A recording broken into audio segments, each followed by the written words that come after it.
বাসী, আসসালামু আলাইকুম। জাতীয় নাগরিক পার্টি দেশ গড়তে জুলাই পদযাত্রায় পৌঁছে গিয়েছে কক্সবাজারের সমুদ্রের পারে।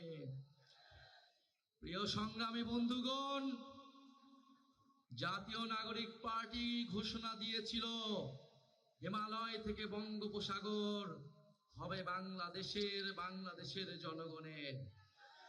বঙ্গোপসাগরের থেকে যেই সভ্যতা তৈরি হয়েছিল, আপনারা সেই সভ্যতার উত্তরাধিকার।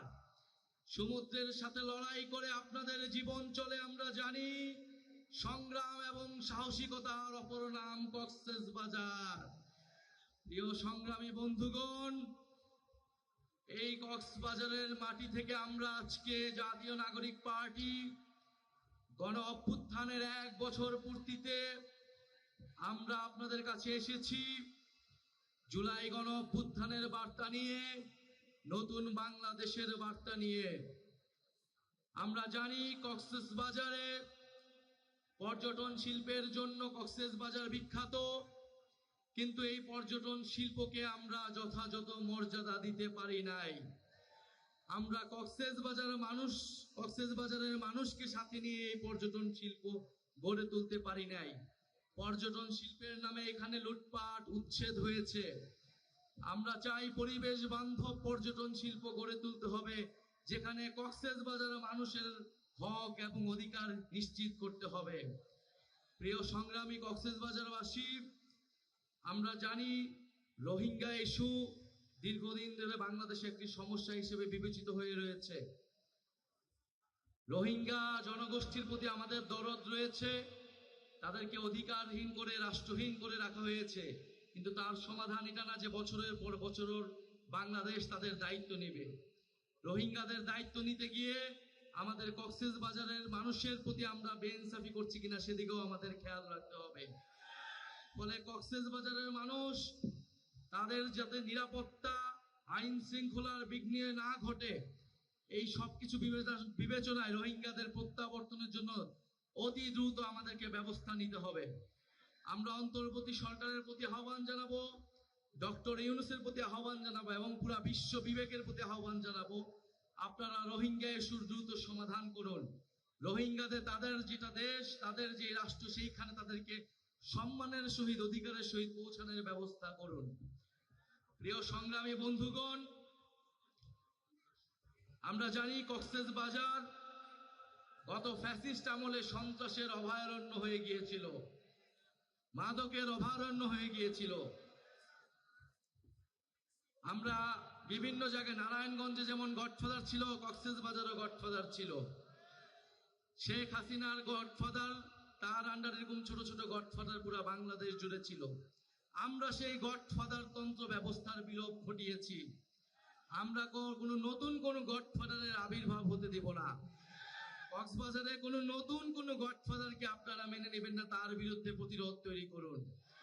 প্রিয় সংগ্রামী বন্ধুগণ, মাফিয়া তন্ত্র, গডফাদার তন্ত্র, স্বৈরতন্ত্র, পরিবারতন্ত্র, এই সব কিছুকে বাংলাদেশ থেকে উচ্ছেদ করতে হবে। জনগণের বাংলাদেশ, গণতান্ত্রিক বাংলাদেশ প্রতিষ্ঠা করতে হবে। প্রিয় সংগ্রামী কক্সবাজারবাসী, এই কক্সবাজারে আমরা জানি জুলাই গণ অভ্যুত্থানের সময় লড়াই হয়েছিল, আন্দোলন হয়েছিল। আপনাদের মাটির সন্তানেরা জীবন দিয়েছেন, শহীদ হয়েছেন। আরো একজন শহীদের কথা বলতে চাই, যিনি রোহিঙ্গা কমিউনিটির হয়েও এই গণ অভ্যুত্থানে শহীদ হয়েছিলেন, শহীদ নূর মোস্তফা। আমরা চাই অবিলম্বে তাকে যাতে গ্যাজেটভুক্ত করা হোক। প্রিয় সংগ্রামী বন্ধুগণ, আমরা কক্সবাজারকে দেখি সম্ভাবনার জায়গা হিসেবে। হাসনাত আব্দুল্লাহ বলেছেন, বাংলাদেশের ভবিষ্যৎ, বাংলাদেশের সম্ভাবনা হচ্ছে এই বঙ্গোপসাগরে। আমাদেরকে সমুদ্র শক্তি, নৌ শক্তিতে শক্তিশালী হতে হবে। ফলে তার জন্য কক্সবাজারকে আমাদের শক্তিশালী ঘাঁটি হিসেবে প্রতিষ্ঠা করতে হবে। পুরা কক্সবাজারকে পুরা বাংলাদেশ না, বিশ্বের বুকে এক মডেল হিসেবে প্রতিষ্ঠা করতে হবে। আমরা সেই কক্সবাজার দেখতে চাই। প্রিয় বন্ধুগণ, জাতীয় নাগরিক পার্টি আপনাদের সেই কক্সবাজারের জন্য, সেই সম্ভাবনাময় কক্সবাজার প্রতিষ্ঠার জন্য লড়াই করবে, কাজ করবে। আমরা একটা নতুন বাংলাদেশ, নতুন কক্সবাজার আপনাদেরকে উপহার দিতে চাই। এবং সেজন্য আপনাদেরকে আমাদের সাথে থাকার আমরা আহ্বান জানাই। কক্সবাজারবাসী আমাদের সাথে থাকবে, জাতীয় নাগরিক পার্টির সাথে থাকবে। আমি জানি আপনারা থাকবেন, যেরকমটা গণ অভ্যুত্থানের মধ্যে ছিলেন। পরিশেষে আরেকটা কথা বলতে চাই, কক্সবাজারের জনগণ, পুরো বাংলাদেশের জনগণ সংস্কারের জন্য অপেক্ষা করছে। আমরা বলেছি জুলাই মাসের মধ্যে জুলাই ঘোষণাপত্র এবং জুলাই সনদ হতে হবে। কে কে পিআর বুঝে, কে পিআর বুঝে না, এর জন্য সংস্কার আটকে থাকবে না। কারণ আমরা জানি জনগণ সংস্কার বুঝে, জনগণ সংস্কার চায়। ফলে অবশ্যই উচ্চ কক্ষে পিআর হতে হবে। নির্বাচন কমিশন, দুদক সহ গুরুত্বপূর্ণ রাষ্ট্রীয় প্রতিষ্ঠানে নিরপেক্ষভাবে নিয়োগের জন্য কমিটি, সাংবিধানিক কমিটি তৈরি করতে হবে। এই দুইটা সংস্কার প্রস্তাবনা ঐক্যমত হলেই জুলাই সনদটি তৈরি হয়ে যায়। আমরা আহ্বান জানাবো জনগণের দিকে তাকিয়ে, বাংলাদেশের দিকে তাকিয়ে আমরা সকল দল যাতে সংস্কারের পক্ষে ঐক্যমত পোষণ করি। কারণ এই সংস্কার কোনো দলের পক্ষে নয়, কোনো দলের বিপক্ষ নয়, এটা বাংলাদেশের পক্ষে, জনগণের পক্ষে। প্রিয় সংগ্রামী বন্ধুগণ, 3 আগস্ট শহীদ মিনারে আমরা জড়ো হচ্ছি। আপনাদের কক্সবাজারের রূপরেখা আমরা দিব, কেমন কক্সবাজার আমরা চাই, কেমন বাংলাদেশ আমরা চাই। আর জুলাই ঘোষণাপত্র, জুলাই সনদ আমরা অবশ্যই অবশ্যই আদায় করে ছাড়বো ইনশাল্লাহ।